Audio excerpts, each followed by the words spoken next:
আমাদের বাড়িতে রাধা অষ্টমীর দিনে রাধা রাধা মাকেও সেবা দেওয়া হয়। ঠাকুরমশাই চলে এসছে সকালবেলায়, অনেক কিছু রান্নাবান্না হয়, খাবার দাবার, ফল মূল, মিষ্টি, আরও অনেক কিছু দেওয়া হয়।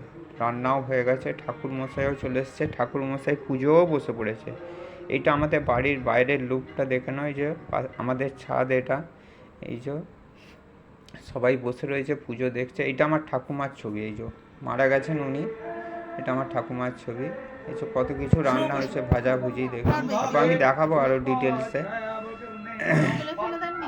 রান্না হয়েছে।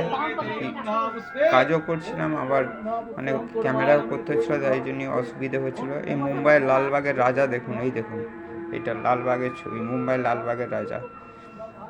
ঠাকুরমশাই পুজো করতে ব্যস্ত হয়ে গেছে, পুজো চলছে। এবার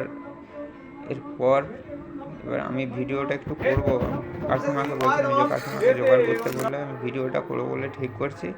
এই যে দেখুন, লুচি, পোলাও, ডাল, মিষ্টি, এই যে ভাজাভুজি, কত রকমের কত কিছু হয়েছে।